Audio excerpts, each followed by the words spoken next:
ಕಿವಿಯ ಬಾಗಿಲು ಹಾಕಬೇಡ, ಕಿವಿಯ ಬಾಗಿಲು ಹಾಕಬೇಕು ಮಗಳೇ. ಹೇಳಿದೆಯಲ್ಲ, ಕಾಗೆ ಗೂಗೆ ಹೋಗೆ ಹಾಗೆ ಹೀಗೆ ಬೇಸರ ಇಲ್ಲ ಕಕ್ಕ.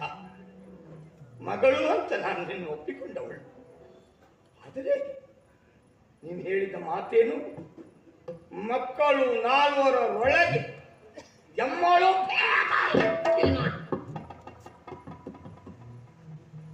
ಇಲ್ಲ ಕೈಕ. ನಾನು ಬೇಗ ಇಕ್ಕಿದವಳಲ್ಲ, ಬೇಗ ಇಕ್ಕುವವಳು ಅಲ್ಲ. ಬೇಗ ಇಕ್ಕುವ ಮನಸ್ಸಿದ್ರೆ ಬಾಲ್ಯದಲ್ಲಿ ಮಕ್ಕಳ ಕತ್ತಿಚ್ಚಿ ಕೊಲ್ತಿದ್ದೆ. ಬೇಗ ಇಕ್ಕಿದವನು ಯಜಮಾನ ನೆನಪಿಟ್ಟು. ಅದಲ್ಲ ಅಂತಾದರೆ ಅಯೋಧ್ಯೆಯಲ್ಲಿ ಅಂತರಂಗದ ಭವನದಲ್ಲಿ ರಾಮನ ಪಟ್ಟಾಭಿಷೇಕದ ಮಾತುಕತೆ ಆಗಬೇಕಿತ್ತೇನೆ ಹೇಳಿ. ತಿಳಿದವರು ಹೇಳಿದ ಮಾತನ್ನು ನೆನಪಿಸಿಕೋಬೇಕ. ಯಾವುದನ್ನು ಬಹಿರಂಗವಾಗಿ ಚರ್ಚಿಸಬೇಕೋ ಅದನ್ನು ಅಂತರಂಗದಲ್ಲಿ ಮಾತಾಡಬಾರದು. ಯಾವುದನ್ನು ಅಂತರಂಗದಲ್ಲಿ ಮಾತಾಡಬೇಕೋ ಅದನ್ನು ಬಹಿರಂಗಗೊಳಿಸಕೂಡದು. ಅದು ಯಾವುದೇ ಆದರೂ ನಾಳೆ ಅವಾಂತರಕ್ಕೆ ಹೇತು ಎನ್ನುವುದನ್ನು ಮರೆತು ಬಿದ್ದೇನೆ. ರಾಮನ ಪಟ್ಟ ಬಂದು ಓದಿಸುವ ಅಂತರಂಗದ ಭವನದಲ್ಲಿ ಆಡಬೇಕಾದ ವಿಷಯವ ಹೇಳು. ಬಾಗಲಿ ಬಿಡು. ಏನು ಮಾತಾಡಿದ್ರು ಇಟ್ಟುಕೊಳ್ಳೋಣ. ಅಯೋಧ್ಯೆ ಇಡೀ ಅಯೋಧ್ಯೆ ಸಂಭ್ರಮದಿಂದ ತುಳುಕುತ್ತಾ ಉಂಟು. ರಾಮನ ಪಟ್ಟಬಂಧ ಮಹೋತ್ಸವ ಅಂತ ಜಾಸ್ತಿಯಾದ ನಾನು ನಿನಗೆ ರಾಮನ ಪಟ್ಟಾಭಂಗ ಮಹೋತ್ಸವದ ವಿಷಯ ಹೇಳಬೇಕೇನೆ? ಹೇಳಿಕೊಳ್ಳುವುದಕ್ಕೆ ನೀನು ಮುದ್ದಿನ ರಾಣಿ ಅಲ್ವೇ ದಶರಥ ಬಹುಮತಿಗೆ? ನಿನ್ನ ರಸ ಮೊದಲು ನಿನ್ನನ್ನು ಕೀರ್ತಿಸಿ ಅಲ್ಲ ವಿಷಯ ತಿಳಿಸಿ. ರಾಮನ ಪಟ್ಟಬಂಧ ಮಹೋತ್ಸವವನ್ನು ಉಳಿದುವರೆಗೆ ತಿಳಿಸಬೇಕಾದ ವಿಷಯ ಅಲ್ಲವಾಗಿರ್ತದೆ. ಸತ್ಯ ಹೇಳಿದರೆ ನಾನು ಕೆಟ್ಟವಳು ಅಲ್ವೇನೆ ಕಕ್ಕ. ಯೋಚನೆ ಮಾಡಬೇಕ. ಬೇರೆ ಎಣಿಸಿದವಳು ನಾನು, ನಿನ್ನ ಯಜಮಾನನ. ಅದಲ್ಲ ಅಂತಾದರೆ ನೀನು ಹಡೆದ ಮಗ ಭರತ ಊರಲಿಲ್ಲ. ರಾಮನ ಪಟ್ಟಬಂಧ ಮಹೋತ್ಸವ ವಿಷಯ ನಿನಗೆ ಗೊತ್ತಿಲ್ಲ. ದಾಸಿಯಾಗಿ ಬಂದು ಬದುಕುತ್ತಿರುವ ನಾನು ನಿನಗೆ ತಿಳಿಸಬೇಕೇನೆ? ವೇದ ಎಣಿಸಿದವಳು ನಾನು. ಹೋದಳು ಮಂತರೆ ಹೋದರು. ಮಂತರೆ ಆಡಿದಂತ ಮಾತುಗಳು ಮಾತ್ರ ಹೋಗಲಿಲ್ಲ. ನನ್ನ ಕಿವಿಯಲ್ಲಿನ್ನೂ ಪ್ರತಿಧ್ವನಿಸ್ತಾ ಇದ್ದೆ. ತಪ್ಪೇನು ಮಂತರೆ ಹೇಳಿದ್ದರಲ್ಲಿ? ಮದುವೆ ಆಗಿದೆಯಾ, ಮಕ್ಕಳಿದ್ದಾರೆ, ಸಂಸಾರ ಇದೆಯಾ, ಯಾವ ಆಸೆ ಇದೆ ಅವಳಿಗೆ ಎನ್ನುವ ಕಾರಣಕ್ಕೆ ನನ್ನಲ್ಲಿ ಚುಚ್ಚು ಮಾತುಗಳನ್ನು ಆಡ್ತಾ ಇದ್ದಾಳೆ. ರಾಮನ ಕುರಿತು, ಅಯೋಧ್ಯೆಯ ಕುರಿತು ಇಲ್ಲ. ನನಗಾಗಿ ಬಂದವಳು, ನನ್ನ ಶ್ರೇಯಸ್ಸನ್ನೇ ಬಯಸಿದವಳು. ಅವಳನ್ನು ಹೊಡೆದು ಬಡಿದು ಹೊರನೂಕುವುದಕ್ಕೆ ಮುಂದಾಗಿ ಬಿಟ್ಟನಲ್ಲ. ಕಪಟ, ಮೋಸ, ವಂಚನೆ ಈಗ ಅರ್ಥ ಆಯಿತು. ಕೇಕಯದಿಂದ ಬರುವಾಗಲೇ ನನ್ನ ಹಠವನ್ನೇ ಬಿಟ್ಟು ಬಂದಿದ್ದೆ. ಸಾತ್ವಿಯ ಹಾಗೆ ಬದುಕಿ ಬಿಟ್ಟಿದ್ದೆ. ದಶರಥನಲ್ಲಿ ನನ್ನ ದೇವರನ್ನು ಕಂಡಿದ್ದೆ. ಮೋಸ ಮಾಡ್ತಾರೆ, ವಂಚನೆ ಮಾಡ್ತಾರೆ ಅಂತ ಅಂದುಕೊಂಡಿರಲಿಲ್ಲ. ನನ್ನ ಮಗ ಭರತನಿಲ್ಲದೆ ಇರುವಾಗ ರಾಮನಿಗೆ ಪಟ್ಟ. ನನ್ನ ತವರೂರಿಗೆ ಹೇಳಲಿಲ್ಲ. ನನಗೂ ಪಟ್ಟಬಂಧ ಮಹೋತ್ಸವಕ್ಕೆ ಕರೆ ಕೊಡಲಿಲ್ಲ. ಏನಿದರ ಉದ್ದೇಶ? ಕೈಕೇಯಿಯ ಮಗ ಊರಿನಲ್ಲಿದ್ರೆ ಪಟ್ಟಬಂಧ ಮಹೋತ್ಸವಕ್ಕೆ ವಿಘ್ನ ಬರ್ತದೆ ಅಂತ. ಹಾಗಿದ್ರೆ ನನ್ನ ಮೇಲೆ ನನ್ನ ಪತಿಗೆ ಒಳ್ಳೆಯ ಅಭಿಪ್ರಾಯಗಳು ಇಲ್ಲ ಅಂತ ಆಯ್ತು. ಮತ್ತೆ ನಾನು ಯಾಕೆ ಒಳ್ಳೆಯವಳಾಗಬೇಕು? ಇಲ್ಲ, ನಾನು ಕೆಟ್ಟವಳಾಗಲೇಬೇಕು. ಏನಕ್ಕೇನ ಪ್ರಕಾರೇಣ ರಾಮನ ಪಟ್ಟಬಂಧ ಮಹೋತ್ಸವ ನಡೆಯಕೂಡದು, ನಡೆಯಬಾರದೆನ್ನುವುದು ಸತ್ಯ. ಇದನ್ನು ನಿಲ್ಲಿಸುವುದಕ್ಕೆ ಉಪಾಯ ಮಂತರಿಯಲ್ಲಿಯೇ ಇದೆ.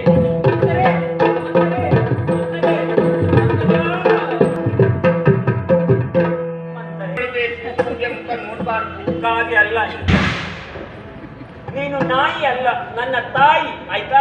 ಬಾ, ನಿನ್ನನ್ನೇ ಅರಸಿ ಬಂದೆ. ಇಷ್ಟು ದೂರ ಬಂದಿಯ ಮನೆಯನ್ನು ಬಿಟ್ಟು? ಅಷ್ಟು ಮಾತಿಗೆ ಹೇಸಿ ಮನೆಯನ್ನು ಬಿಟ್ಟು ಬರ್ತೀಯ ಅಂತಾದ್ರೆ ತಪ್ಪಾಯಿತು ಮಂತ್ರಿ. ಗದರಿಸಿದ್ದು ಯಾಕೆ ಅಂತ ಗೊತ್ತಾ? ಆಗ ನನಗೆ ಅರ್ಥ ಆಗಲಿಲ್ಲ ನೀವು ಹೇಳಿದ ಮಾತು. ಈಗ ಅರ್ಥ ಆಯಿತು. ಒಂದು ಮಾತು ಕೇಳಲ್ಲ, ನೀನೇನಾದ್ರೂ ಉಪಾಯವನ್ನು ಹೇಳಿಕೊಡ್ಬೇಕು. ಏನಕ್ಕೇನ ಪ್ರಕಾರೇಣ ರಾಮನ ಪಟ್ಟಬಂಧ ಮಹೋತ್ಸವವನ್ನು ತಪ್ಪಿಸು ಮಂತರ. ಉಪಾಯವನ್ನು ಹೇಳೆ ಹೇಳೆ ಹೇಳೆ. ನೀನು ಇಲ್ಲಿಂದ ಮಾತಾಡುವುದ ಇಲ್ಲಿಂದಲ್ಲ? ಒಳಗಿಂದಲೇ ಬಂದ ಮಾತಿ. ಹೌದೇನೆ? ಹುಡುಗಿ, ನಾನು ಅದಕ್ಕಾಗಿ ಆರಂಭದಲ್ಲಿ ಹೇಳಿದ್ದು ನಿನಗೆ 1 ತಿಳಿದ್ರೆ 9 ತಿಳಿಯುವುದಿಲ್ಲ, 9 ತಿಳಿದ್ರೆ 1 ಹೇಳುವುದಿಲ್ಲ ಅಂತ. ನನಗೆ ಈಗ ಅರ್ಥ ಆಯ್ತು. ಯಾರಿಲ್ಲ ಅಲ್ಲಿ? ಮುಂದೇನ್ ಮಾಡ್ಬೇಕು ಅಂತ ಏನ್ ಮಾಡ್ಬೇಕು ಯೋಚಿಸುವಾಗ ಹಿಂದೇನು ನಡೆದಿದೆ ಅಂತ ಅವಲೋಕಿಸಿದ್ರೆ ಆಯ್ತಾ? ಯಾವ ಉಪಾಯ ಇದೆ? ಇದು ಅಂತಲ್ಲ, ಯಾವುದೇ ಸಂಗತಿ ಬಿಡಿಸೋದಕ್ಕಾಗಲಿಲ್ಲ ಅಂತ ಬಂದಾಗ ಮುಂದೇನು ಮಾಡುವುದು ಅಂತ ಯೋಚಿಸುವ ಮೊದಲು ಪ್ರಸಂಗ ಹಿಂದೆ ಏನು ನಡೆದಿದೆ ಅಂತ ಅವಲೋಕಿಸಿದ್ರೆ ಆಯ್ತು. ನಾನು ಏನು ನೆನಪು ಮಾಡಿಕೊಳ್ಳಿಲ್ಲ ಈಗ. ಆ ದಿನ ದೇವಲೋಕಕ್ಕೆ ನೀನು ಹೊರಟು ನಿಂತಿದ್ದು ಹಳೆ ಪ್ರಸಂಗ ಬಿಡಬಾರದು. ಹೊಸ ಪ್ರಸಂಗಕ್ಕೆ ದಾರಿ ಇರುವುದಿಲ್ಲ. ಬೇಕಾ ಅದಕ್ಕೂ ಇದಕ್ಕೂ ಏನೇ ಸಂಬಂಧ? ಶಂಬರಾಸುರನ ವಧೆಗಾಗಿ ಹೊರಟಿದ್ದು. ಹೌದು. ಅಲ್ಲಿ ಯುದ್ಧ ನಡೆದಿದ್ದು. ಅವನ ಮಾಯೆಯಿಂದ ನಿನ್ನ ಯಜಮಾನರು ಸೋತದ್ದು. ನೀನು ಸಹಾಯ ಮಾಡಿದ್ದು. ಆ ಶಂಬರಾಸುರನನ್ನು ಕೊಂದಿದ್ದು. ನಿನ್ನ ಸಹಾಯಕ್ಕೆ ನಿನ್ನ ಯಜಮಾನರು ಮೆಚ್ಚಿ 2 ವರ ಕೇಳು ಅಂತ ಹೇಳಿದ್ದು. ಹೌದೇ? ನೀವೇ ನನಗೆ ವರ, ನನಗೆ ಯಾಕೆ ವರ ಅಂತ ವಯ್ಯಾರ ಮಾಡಿದ್ದು. ಅದು ನಿನ್ನಲ್ಲಿ ನ್ಯಾಸವಾಗಿರ್ಲಿ ಅಂತ ಅವ ಹೇಳಿದ್ದು. ಆ 2 ವರ, ಆ 2 ವರವೇ ನಮಗಿವತ್ತು ವರ. ಅದು ಹೇಗೆ ಮಾಡ್ತಾರೆ? ಸುಮ್ಮನೆ ರಾಮನ ಪಟ್ಟಬಂಧ ಮಹೋತ್ಸವ ಎನ್ನುವುದು ಅಂತರಂಗದ ಭವನದಲ್ಲಾದದ್ದಲ್ವೇನು? ರಾಮನ ಪಟ್ಟಬಂಧ ಮಹೋತ್ಸವ ತಪ್ಪಿಸುವುದು ನಾನು ನಿನಗೆ ಅಂತರಂಗವನ್ನೇ ಮಾಡ್ತೀನಿ. ಹೇಳಿ ಹೇಳಿ. 1ನೇ ವರ. 1ನೇ ವರ. 2ನೇ ವರದಿಂದ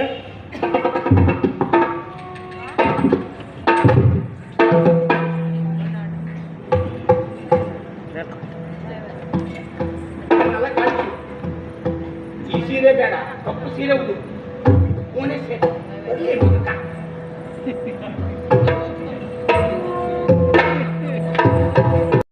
ಸೃಷ್ಟಿ ಪಾಲಕನ ಅಪ್ಪಣೆಯಿಂದ ಕರೆಸಿದ ಅಷ್ಟದಿಕ್ಕಿಂದ ಚಿತ್ರಕರ ವಸುದೆ ಪಾಲಕರೆಲ್ಲ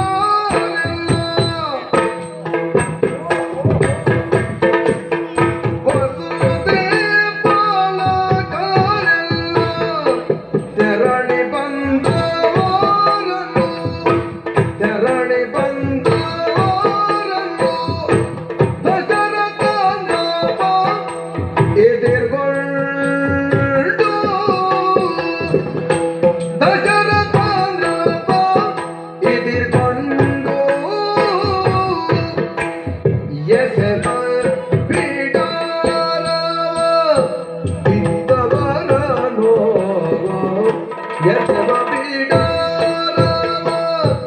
ಇದ್ದವರನು ಸತ್ಕರಿಸಿದ ಅತ್ಯಂತ ವೈಭವಗದಿ.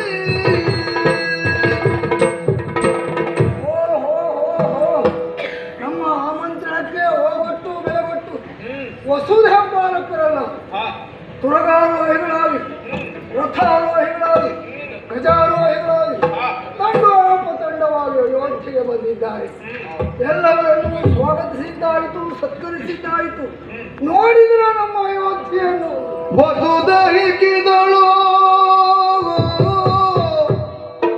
ವಸುದಹಿಕ್ಕಿದಳು ಕೆಂದೋಳೆದ್ದು ನಭವನ್ನು ಸುಖೇ, ಕೆಂದೋಳೆದ್ದು ನಭವನ್ನು ಸುಖೇ ದಿಕ್ಕಜ ಬೆದರೇ ಕೂರ್ಮ ನೆದೆಗೆಟ್ಟು ಬಳಿ ಕುಸಿದಾಗ ಸುರರಾಕಾಶದೊಳಗೆ ಜಯ ಜಯ ಜಯವೆಂದು ದೇವದುಂದುಬಿ ಮೊಳಗಿತು.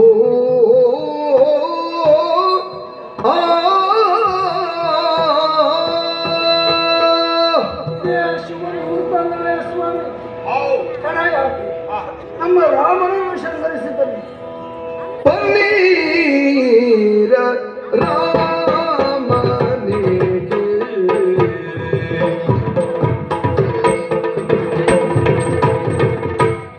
ಪನ್ನೀರ ರಾಮನಿಗೆ ಪಂಕಜಾಕ್ಷಿಯರೆದು ಪಂಕಜಾಕ್ಷಿಯರೆದು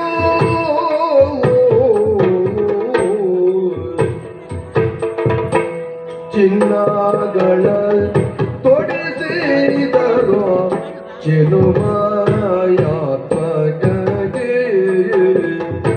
ಚಿನ್ನಗಳ ತೊಡಿಸಿದರು ಚಿನುಮಯಾತ್ಮಕಗೆ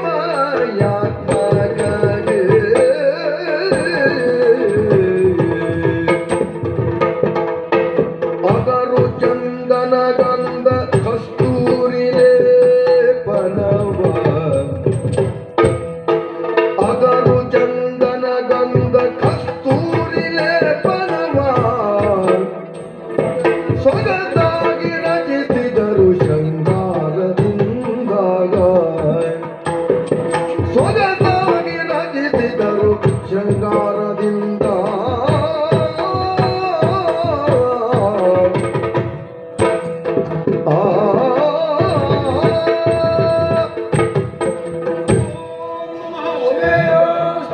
ಶುಭಮಸ್ತು. ಸಿಂಹಾಸನವ ಏರು ಶ್ರೀರಾಮನೀನೆಂದು ಸಿಂಹಾಸನವ ಏರು ಶ್ರೀರಾಮನೀನೆಂದು ಬ್ರಾಹ್ಮಣರು ಹೊರಸಿದರು ಬಗಳ ಬಗೆಯಿಂದ ಬ್ರಾಹ್ಮಣರು ಹೊರಸಿದರು ಬಗಳ ಬಗೆಯಿಂದ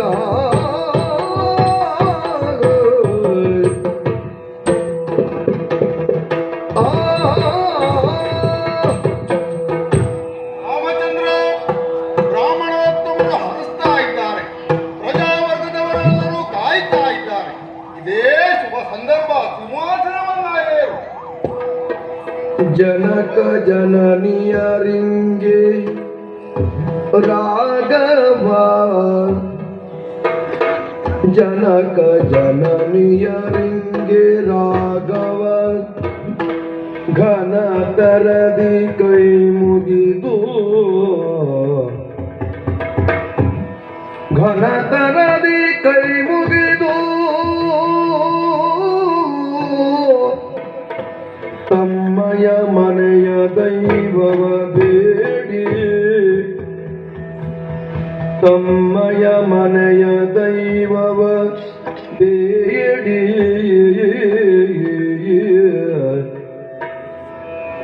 ಗುರು ಹಿರಿಯರಿಗೆ ತಲೆವಾಗಿ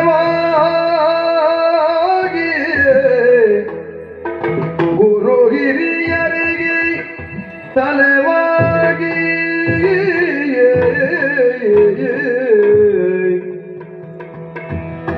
ನೆನೆಸಿ ಪಡಮಟ್ಟನು ಸುಮಿತ್ರೆಗೆ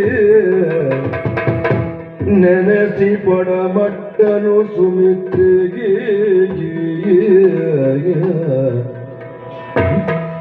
ಜನನಿ ಕೈ ಕೈ ಕಾಣದಿರೆ ಜನನಿ ಕೈ ಕೈ ಕಾಣದಿರೆ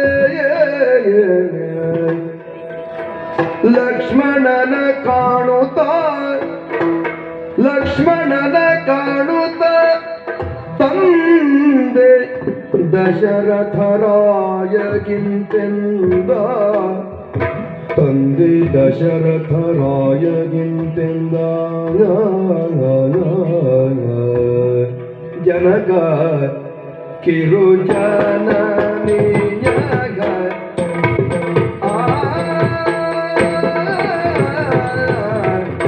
ಜನಕ ಕಿರುಜನನಿಯಗ ಜನಕ ಕಿರುಜನನಿಯಗ ವನಜಾಮುಖಿ ಕೈಕೇಯಿ ವನಜಾಮುಖಿ ಕೈಕೇಯಿ ಜನ ಸಭೆಯೊಳಗೆಲ್ಲಿ ಕಾಣೆ ನಾನವಳ ಜನರ ಸಭೆಯೊಳಗೆಲ್ಲಿ ಕಾಣೆ ನಾನವಳ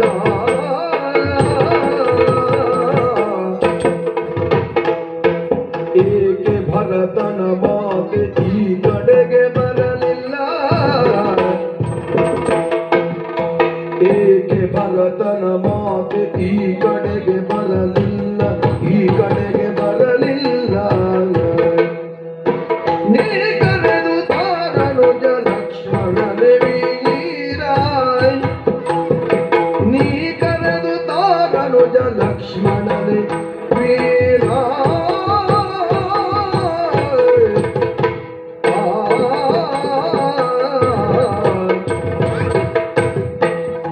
ವಂದಿಸಿಕೊಂಡೆ ಅಪ್ಪ. ಸಿಂಹಾಸನವೇರು ಶ್ರೀರಾಮಚಂದ್ರ ಎಂದು ವಿಭೂತ ಸ್ತೋಮವೆಲ್ಲ ನನ್ನ ಶಿರದ ಮೇಲೆ ಮಂತ್ರಾಕ್ಷತೆಯನ್ನು ಎರಗಿಸಿದೆ. ಹೌದು ಸೇರಿರುವಂತಹ ಕೋಟಿ ಕೋಟಿ ಪ್ರಜೆಗಳೆಲ್ಲರೂ ಒಪ್ಪಳದಿಂದ ಕೂಗುತ್ತಿದ್ದಾರೆ. ಶ್ರೀರಾಮನಿಗೆ ಜಯವಾಗಲಿ, ಶ್ರೀರಾಮಚಂದ್ರನಿಗೆ ಶುಭವಾಗಲಿ ಎಂದು. ಹೌದು ಜನಕ ಜನನೀಯರಾಗಿರುವಂತಹ ನೀವು ಆಸೆಯ ಕಣ್ಗಳಿಂದ ನನ್ನನ್ನೇ ನೋಡುತ್ತಿದ್ದೀರಿ.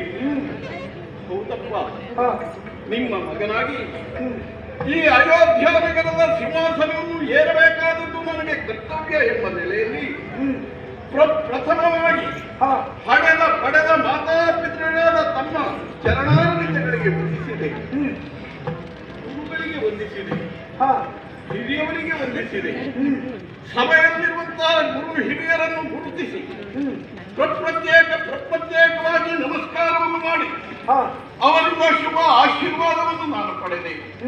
ಅಪ್ಪ, ಸಿಂಹಾಸನಾರೋಹಣವನ್ನು ಮಾಡಬೇಕಾಗಿರುವಂತಹ ನಾನು ಹೇಗೆ ನಿಮ್ಮ ಆಶೀರ್ವಾದವನ್ನು ಪಡೆದಿನೋ, ಹೇಗೆ ನನ್ನ ತಾಯಿ ಕೌಸಲ್ಯಾದೇವಿಯವರ ಆಶೀರ್ವಾದವನ್ನು ಪಡೆದಿನೋ, ಹೇಗೆ ಸುಮಿತ್ರಾದೇವಿಯವರ ಆಶೀರ್ವಾದವನ್ನು ಪಡೆದೆನೋ, ಹಾಗೆಯೇ ಚಿಕ್ಕಮ್ಮನಾಗಿರುವಂತಹ ಕೈಕಾಮಾತೆಯ ಆಶೀರ್ವಾದಕ್ಕಾಗಿ ನಾನು ಕಾಯುತ್ತಾ ಇದ್ದವರು.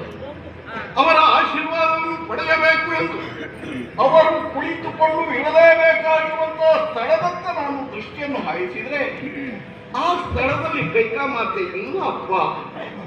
ಬಹುಶಃ ಈ ಪಟ್ಟಾಭಿಷೇಕದ ಶುಭಾವಸರದಲ್ಲಿ ಯಾವುದೇ ಕಾರ್ಯದಲ್ಲಿ ತಮ್ಮನ್ನು ತಾವು ತೊಡಗಿಸಿಕೊಂಡಿದ್ದಾರೆ ಎಂದು ಸಭೆಯ ಸುತ್ತಮುತ್ತ ಅತ್ತ ಇತ್ತ ಕತ್ತೆತ್ತಿ ಕಣ್ಣರಳಿಸಿ ನೋಡಿದೆ. ಸಭೆಯ ಯಾವ ಮೂಲೆಯಲ್ಲಿ ನೋಡಿದರೂ ಕೈಕಾಮಾತೆ ಕಾಣಿಸುತ್ತಿಲ್ಲ ಅಪ್ಪ. ಯಾಕೆ ಭರತನ ಮಾತೆ ಈ ಕಡೆಗೆ ಬರಲಿಲ್ಲ ಅಪ್ಪ? ತಿಳಿಸಲಿಲ್ಲವೇ ಮೊದಲೇ ಯಾರು ಈ ಸ್ಥಳದಲ್ಲಿ ಇರಬೇಕಿತ್ತ, ಯಾರ ಉಪಸ್ಥಿತಿಯಲ್ಲಿ ಇರಲೇಬೇಕಿತ್ತ, ಅಂತವರ ಉಪಸ್ಥಿತಿ ಇಲ್ಲಿಲ್ಲ.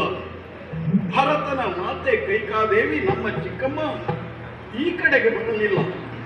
ಹಾಗಾದ್ರೆ ಇವರಿಗೆಲ್ಲರಿಗೂ ತಿಳಿದಂತ ವಿಷಯ ಕೈಕಾಮಾತೆಗೆ ಗೊತ್ತಾಗಲಿಲ್ಲ ಅಪ್ಪ. ಅಥವಾ ತಾವು ಕೈಕಾಮಾತೆಗೆ ವಿಷಯವನ್ನು ತಿಳಿಸಲೇ ಇಲ್ಲವೇ? ಏನೇ ಇರಬಹುದು, ವಿಷಯ ಏನೇ ಇರಬಹುದು. ಲಕ್ಷ್ಮಣ ಅಣ್ಣ, ಆದಷ್ಟು ಬೇಗ ನೀವು ಇಲ್ಲಿಂದ ಹೋಗಬೇಕು.